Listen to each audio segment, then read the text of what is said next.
ত্রিপুরার কৈলাসহর বিমানবন্দরকে পুনরায় সচল করে তোলার লক্ষ্যে রাজ্য সরকারের পক্ষ থেকে এক গুরুত্বপূর্ণ প্রশাসনিক তৎপরতা শুরু হয়েছে। সম্প্রতি মহাকরণে আয়োজিত এক উচ্চ পর্যায়ের বৈঠকে রাজ্যের পরিবহন মন্ত্রী সুশান্ত চৌধুরী এই প্রকল্পের ভবিষ্যৎ নিয়ে সংশ্লিষ্ট কর্মকর্তাদের সঙ্গে বিস্তারিত আলোচনা করেন। বৈঠকে উপস্থিত ছিলেন এয়ারপোর্ট অথরিটি অফ ইন্ডিয়ার উত্তর পূর্বাঞ্চলের আঞ্চলিক নির্বাহী পরিচালক জ্ঞান বাত্রা, আগরতলা মহারাজা বীর বিক্রম বিমানবন্দরের নবনিযুক্ত অধিকর্তা কৃষ্ণমোহন নেহরা এবং প্রাক্তন অধিকর্তা কেসি মেনা। দীর্ঘ সময় ধরে বন্ধ থাকা এই বিমানবন্দরটি পুনরায় চালু করার ক্ষেত্রে কারিগরি ও পরিকাঠামোগত কী পদক্ষেপ প্রয়োজন তা নিয়ে এই সভায় নিবিড় পর্যালোচনা করা হয়। মন্ত্রী সুশান্ত চৌধুরী জানান যে কৈলাসহর বিমানবন্দরটি সচল করা ওই অঞ্চলের যোগাযোগ ব্যবস্থা ও অর্থনৈতিক উন্নয়নের জন্য অত্যন্ত জরুরি। তবে একটি বিমানবন্দর পুনরায় চালু করার পেছনে বড় ধরনের আর্থিক সংশ্লিষ্টতা ও নীতিগত সিদ্ধান্তের বিষয় জড়িয়ে থাকে। তাই এই প্রকল্পের চূড়ান্ত রূপরেখা নির্ধারণের জন্য আগামীকাল মুখ্যমন্ত্রী অধ্যাপক ডক্টর মানিক সাহার সঙ্গে একটি বিশেষ বৈঠক করার সময় নেওয়া হয়েছে।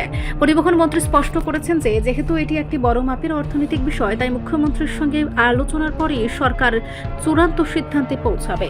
উত্তর ত্রিপুরার মানুষের দীর্ঘদিনের দাবি পূরণ করতে রাজ্য সরকার যে আন্তরিক, তাই এই বৈঠকের তোড়জোড় থেকে স্পষ্ট বোঝা যাচ্ছে। মুখ্যমন্ত্রীর সবুজ সংকেত মিললে বিমানবন্দরটির সংস্কারের কাজ দ্রুত শুরু হতে পারে বলে আশা করা হচ্ছে, যা রাজ্যের সামগ্রিক বিমান মানচিত্রে এক নতুন মাত্রা যোগ করবে। এখানে আমাদের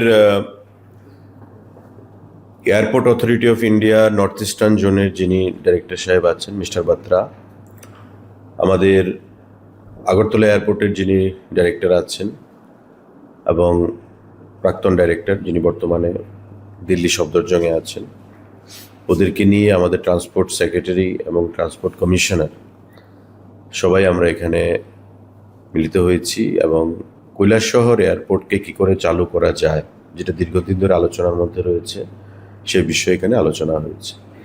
তো এটা একটা গুরুত্বপূর্ণ বিষয় এবং দীর্ঘদিন ধরেই এটা আমরা রাজ্য সরকারও চাইছি কেন্দ্রীয় সরকারের সঙ্গে কথা বলে কীভাবে কৈলাসহর এয়ারপোর্টকে আরও অপারেশনাল করা যায় এবং আগামী দিনে আমাদের বিভিন্ন পয়েন্ট অফ ভিউ থেকে, স্ট্র্যাটেজিক পয়েন্ট অফ ভিউ থেকে কৈলাসহর এয়ারপোর্টের যে গুরুত্ব সেটাকে উপলব্ধি করে ভারত সরকারও চাইছে সেটাকে কার্যকরী করতে, অপারেশনাল করতে।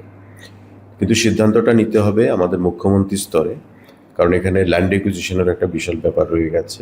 তো স্বাভাবিকভাবেই অর্থনৈতিক ইনভলভমেন্ট সেখানে রয়েছে, যেটা মুখ্যমন্ত্রী, অর্থমন্ত্রী, অর্থ দপ্তরের সেখানে আধিকারিকগণ বসে আমাদেরকে আলোচনা করেই সেই সিদ্ধান্ত গ্রহণ করতে হবে।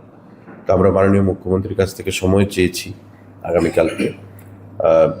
নর্থ ইস্টার্ন জোনের যিনি ডাইরেক্টর এখানে এসেছেন মিস্টার বাত্রা এবং বাকি যারা আধিকারিকরা আছেন, আমরা আগামীকাল মাননীয় মুখ্যমন্ত্রীর সঙ্গে কথা বলে সেটা কিভাবে সিদ্ধান্তে উপনীত হওয়া যায় সে বিষয়ে আলোচনা করব এবং পরবর্তী সময় একটা সুস্পষ্ট একটা রূপরেখা তৈরি করে সেখানে যাতে কৈলাসহর এয়ারপোর্টকে আমরা জনগণের জন্য উৎসর্গ করতে পারি সে বিষয়ে আলোচনা হবে, সিদ্ধান্ত গ্রহণ করা হবে। রিপোর্ট সংবাদ প্রতীক্ষা।